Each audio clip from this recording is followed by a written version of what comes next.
I don't know what number ghost story this is. I think it's 5. Could be 4, maybe 5. We are back today with the live audience. Bum, bum, bum. There she is. I have no microphone today. I don't have AirPods. I have a Chick-fil-A straw. We're going to tell ghost stories into this Chick-fil-A straw. Take 1. Today's ghost story is called The Talking Dog. This story comes from my grandma's side of tales, of scary tales. And it's not as scary as it is bizarre, unusual, unbelievable, and kind of funny. So we're gonna dive in right now. Get ready. All right, so here goes. The story goes like this. So my grandma drove a church school bus, like a church bus, you know, the ones that, not a church school bus, but a church bus.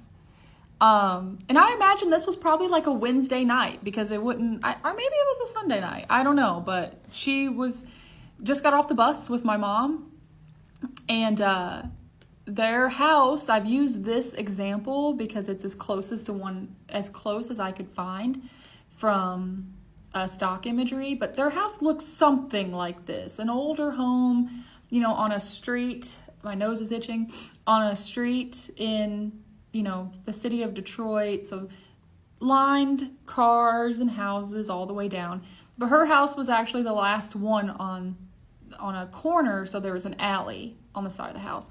And a lot of the ghost stories that come from my mom's side of the family, that I just spit everywhere, that relate to this house, my mom references the alley as being like a rationalization, and you'll see as I tell the story. So anyway, they get off the bus and they hear a woman yelling for help. She's just like, I could try to impersonate it, but it's like, Help me. That's beautiful, live audience member. So, this is gonna be like a 3-parter now, I can tell. So they hear this woman yelling for help. So at first they're like, there's a woman in the alley who needs our help. So they go and they look in the alley. That's a first time example of me and my mom's rationalization with noises from the alley that relate to this house. So they go look in the alley, there's no one there.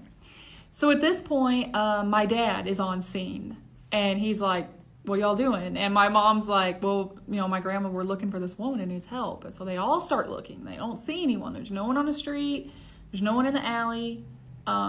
There's no visible person yelling for help. But is there somebody still yelling for help? Oh at that yeah, point? consistently yelling for help. Help me. Weird. Over and over and over again. Part 2. Prepare yourselves.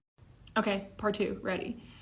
So they look in the bushes. They're like, is the woman in the bushes? No, she's not in the bushes. They don't see her anywhere.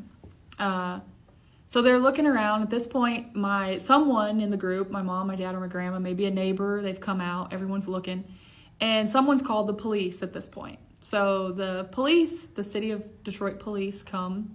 I guess it's a city. I don't know the differences. But they come and they're like, yeah, you know, what's going on? So finally, someone looks into the bushes and there's a little dog in the bushes. My grandma said it was a little black dog. And this little black dog is yelling, help me. No. Over and over and over again. My grandma said it was... My grandma kind of tells this story like half I don't freaking understand, but half kind of funny. So she was like, yeah, I was just saying help me over and over again. So at this point, the police are like, no, we're good. We're not taking it. This is an animal control problem. So my grandma said they were just left there with this dog who's saying help me over and over and over again. And I was like, well, Granny, this is another one of my, well, Granny. So I was like, Granny, like, did it look like it needed help? And my grandma's like, no, like it's just a little black dog yelling help in the bushes outside of, you know, her front door, kind of like this picture. And, you know, I was like, did you guys touch it? Did you try to get it to come out? Was it wounded? Like, did it have rabies? Like, I don't know. My grandma's like, no. So the police left them with this dog and they're just, and it's dark. Yeah. I should have added that in the beginning. Like, this is at nighttime. We're standing out here with this dog yelling, help me. Over and over and over. I asked her what type of dog. I think she said it kind of looked like a poodle or like a terrier of some kind. Just a little black dog. So when we would get to the end of this story, and this is probably one of my favorites because I can see my grandma's face and it's so cute in my mind. But I would be like, Granny, like, what do you think it wanted? And my grandma would kind of giggle and go, well, I think it wanted help. So we think it wanted help naturally. So this is like one of her stories, like I said, that's like funny, but also, I mean, it's spooky and weird and, kind of scary, but she added this humorous effect on the end where she's like, I think it just wanted someone to help it. But I said, like, what happened? Where did it go? Like, this is where the story kind of trails off, because at this point, anyone listening is like, what the heck?